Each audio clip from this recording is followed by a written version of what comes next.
नमस्कार दोस्तों, स्वागत करता हूं आज के इस नए वीडियो में जिसमें हम सीखेंगे त्रिकोणमिति के कुछ अनुप्रयोग। बेसिकली इस चैप्टर में हम पढ़ेंगे उन्नयन कोण और अवनमन कोण क्या होता है, इस वीडियो में हम सीखेंगे। तो चलिए हम जानते हैं। अवनमन कोण और उन्नयन कोण जानने से पहले हम जानेंगे दृष्टि रेखा क्या होती है, क्षैतिज रेखा क्या होती है। तभी हम जान पाएंगे कि उन्नयन कोण और अवनमन कोण क्या होता है। तो चलिए सबसे पहले हम दृष्टि रेखा की परिभाषा जानते हैं क्या होती है। हमने दृष्टि रेखा की परिभाषा लिख रखी है। दृष्टि रेखा, यदि कोई दर्शक किसी वस्तु को देख रहा है तो दर्शक की आंख को उस वस्तु से मिलाने वाली सरल रेखा को दृष्टि रेखा कहते हैं। बेसिकली इसका कहने का मतलब क्या है कि अगर कोई प्रेक्षक यानी कोई व्यक्ति बिंदु ओ से बिंदु बी तक देख रहा है तो ये जो लाइन होती है ओ से बी मिलाने वाली, उसे हम दृष्टि रेखा कहते हैं। चलिए जान लेते हैं कि क्षैतिज रेखा क्या होती है। क्षैतिज रेखा की परिभाषा हमने लिखा है, क्या होती है। वह रेखा जो प्रेक्षक की आंख से सीधी भूमि के समांतर जाती है क्षैतिज रेखा कहलाती है, जिसे हॉरिजॉन्टल लाइन कहते हैं। सड़क के समांतर होगी उसे हम क्षैतिज रेखा कहते हैं। आइए अब हम जानते हैं उन्नयन कोण और अवनमन कोण क्या होता है। तो मैं आपको सबसे पहले उन्नयन कोण का परिभाषा बता देता हूँ क्या होता है। यदि कोई वस्तु दर्शक की आंख की क्षैतिज रेखा से ऊपर स्थित है तो दर्शक को उस वस्तु को देखने के लिए अपने सिर को ऊपर उठाना पड़ता है।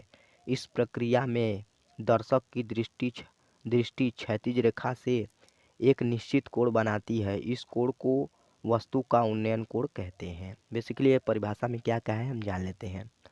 कहा है कि यदि कोई दर्शक, मान लीजिए कोई दर्शक ओ पॉइंट पर है, वो अपनी आँख से क्षैतिज रेखा से ऊपर, यानी ये जो क्षैतिज रेखा है इससे ऊपर किसी बिंदु को देख रहा है, यानी वस्तु को देख रहा है, तो जो एक कोण बना है इसे ही हम उन्नयन कोण कहते हैं। हमने बनाया है, कहा है, परिभाषा में है। परिभाषा तो मैंने आपकी जानकारी के लिए बता दी, लेकिन परिभाषा का इसमें कुछ नहीं है, आप समझ जाएंगे। इसी तरह क्या करेंगे कि क्षैतिज रेखा के ऊपर अगर कोई प्रेक्षक कोई बिंदु को देख रहा है या फिर कोई वस्तु को, तो कुछ ना कुछ एंगल बनेगा इधर से, उसी को हम कहते हैं उन्नयन कोण। आइए जान लेते हैं कि अवनमन कोण क्या होता है। तो अवनमन कोण का परिभाषा सबसे पहले जान लेते हैं, उसके बाद हम समझेंगे। तो सुनिए परिभाषा क्या होती है। यदि कोई वस्तु दर्शक की आंख की क्षैतिज रेखा से नीचे की ओर स्थित है तो दर्शक को उस वस्तु को देखने के लिए अपने सिर को नीचे झुकाना पड़ता है। इस प्रक्रिया में भी दर्शक की दृष्टि रेखा क्षैतिज रेखा से एक निश्चित कोण बनाती है। इस कोण को हम वस्तु का अवनमन कोण कहते हैं। चलिए समझ लेते हैं कि परिभाषा में क्या कहा है।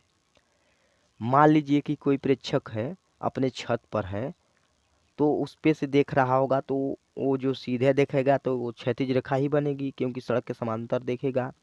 अगर ये घर है, मान लीजिए कोई बिल्डिंग है, ये सड़क है, तो ऊपर देखेगा तो इसके समांतर तो क्षैतिज रेखा हुई।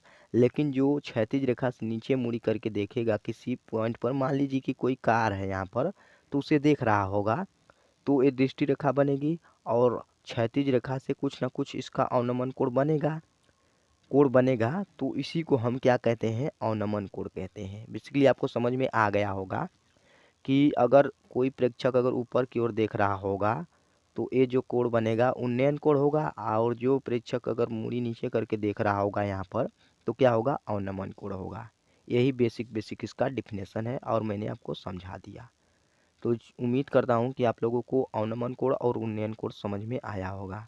अगर फिर भी कुछ भी डाउट है तो कमेंट बॉक्स में ज़रूर बताइएगा। मिलते हैं नेक्स्ट क्लास में। जय हिंद।